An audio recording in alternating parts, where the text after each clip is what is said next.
Well, it's time for another repair on Edna. We're in a little different environment here, sitting in a campground next to a beautiful little stream in northern Idaho. Not a repair that we planned, but Mrs. GMC Motorhome went camping on her own, which she does sometimes, and every other time it has gone smoothly and it's been a lot of fun. But this time, as she was pulling into the campground, she lost power steering and basically kind of rolled to a stop here because Edna does not want to turn without power steering. And she's been camping here for a few days while we waited for some parts to show up. So what happened is one of the power steering lines, and this is the new one, but it is the line that goes from the back of the power steering pump, high pressure line, up to the steering box, burst, basically right in the middle, exploded. Looks like it is the original line, and so I guess not a surprise that after 50 years it would go. It wasn't even on my list of things to replace because there's been too many other things to get to, and it didn't seem to be a problem. Well, obviously it is a problem now. So we're going to work on replacing it. We got a new line from Applied GMC. So interestingly, the original is all one piece. And the new one from Applied comes in two pieces. So there's a metal line. This runs up the frame, up to the steering box. And then this connects to the back of the power steering pump. You definitely need to have some flexibility between the frame and, you know, kind of chassis wiggling and stuff versus the engine. So nice that there's some kind of, I guess, rubber section to this.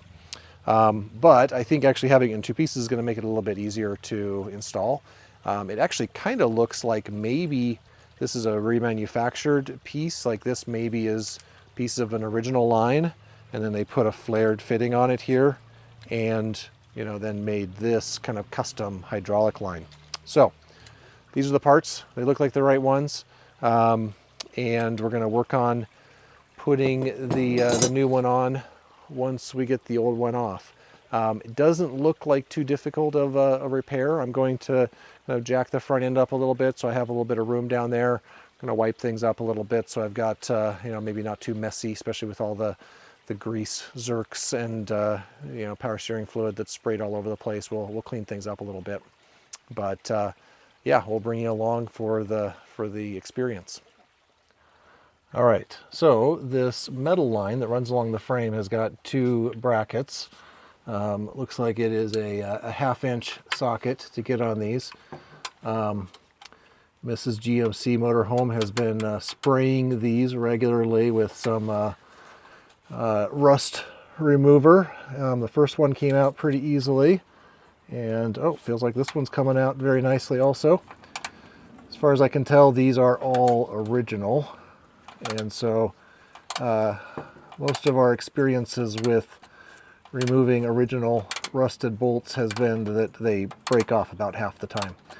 So having a couple of days to spray these with PB Blaster or some kind of rust remover penetrating oil while we waited for the part to arrive has definitely been a good move. So I may, because we're out in the middle of nowhere, reuse these bolts when I put the new one on. Ultimately, I might want to get some new bolts that aren't so rusty, but yeah, I don't know. These don't look too bad. All right, so brackets are off, hose is loose, and we'll see if we can get the ends off now. All right, so I've got a 11/16 line wrench here. Everything I've seen and heard says line wrench is the way to go, so you don't strip or, I guess, round out those fittings. So got a line wrench. There's two lines here. This one kind of more toward the front of the vehicle and a little higher up on the steering box goes up to the windshield wiper motor. It's also a pressure line. But this one, a little further down and back, is the one that goes back to the power steering pump. So this is the one that we're doing. We'll see if we can break this loose and take it off. Now, I expect a little power steering fluid to come out of here, so I've got a rag handy once I loosen it up a little bit. I have the brackets loose along the frame, so I should be able to pull this out a little bit once it comes out. But I'm going to stop talking and work on just taking it out and not getting a bunch of power steering fluid on myself.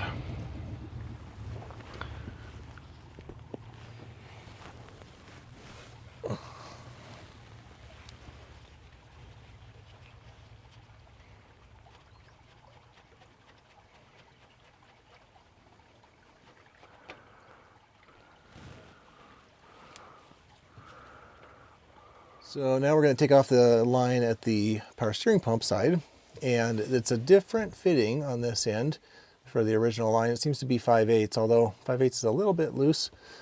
The smaller 9/16 didn't fit, so we're gonna try this. This is definitely a little bit more of an awkward location, so gotta be careful about the transmission lines and other things to try to get this off. Might need to end up using a cheater bar or something, but we'll see what I can do. Oh, there we go. Got it budged. Now it's twisting a little bit, so I need to be a little careful I don't twist things up. But yeah, it looks like it's going to come off, which is a good thing.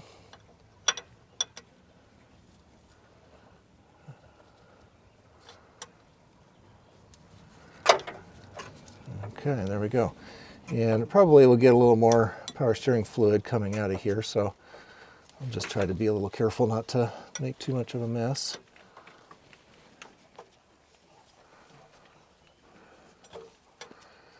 And then once I get this out, we'll have to kind of snake this line out.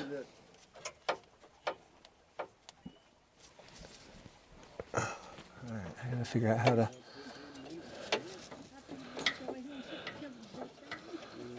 twist and wiggle.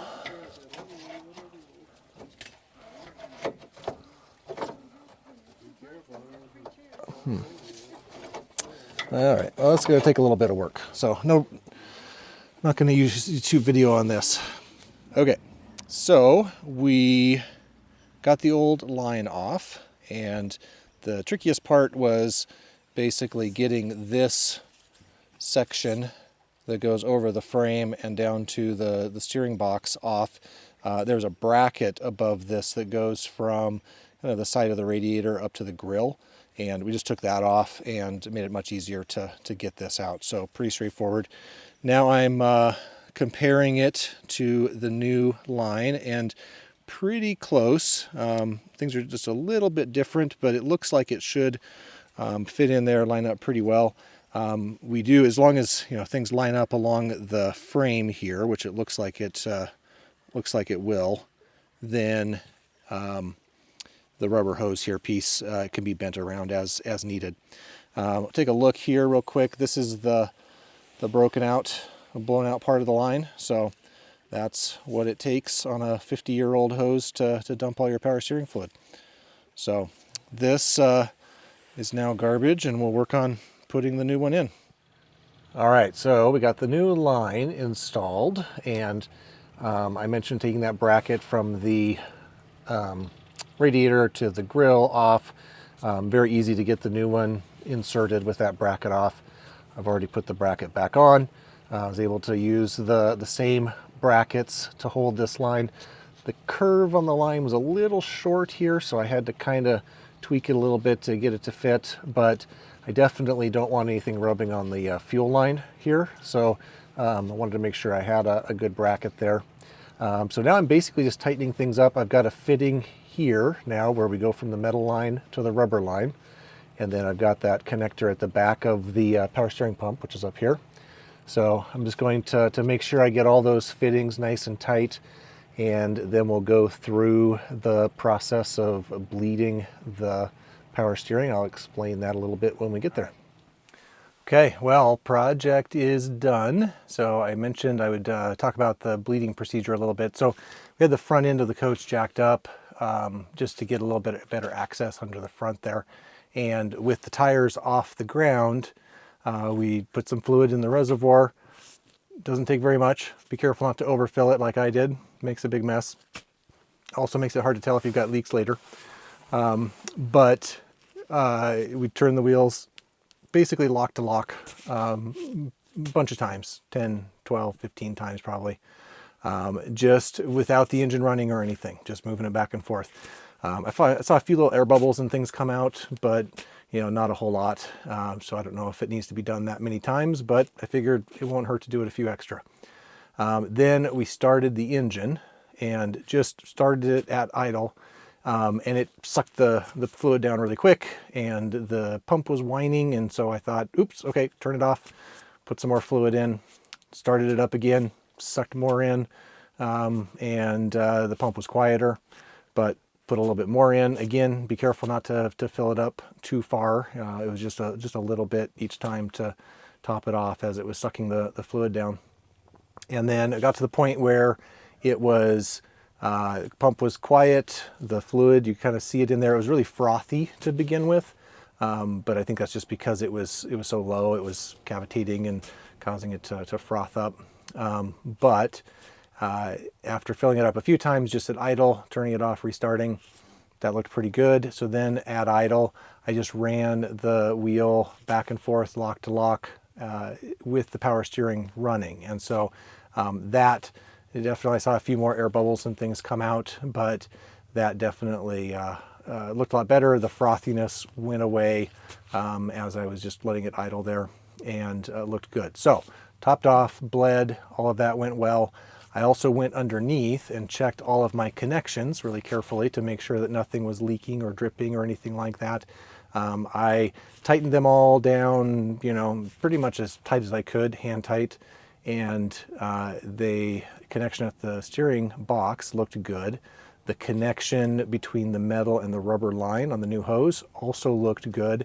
I saw some drips at the pump itself, that connection to the back of the pump. And so it could have been because of overfilling and spillage and things, but I was able to get it a little bit tighter by just, really giving it some good, good and tight tightening. And it looks like now no drips, anything like that. I also used some brake cleaner to clean up all of the extra power steering fluid and things, wipe things down. So if I do start to see any drips or leaks or anything, I'll be able to see that and address it.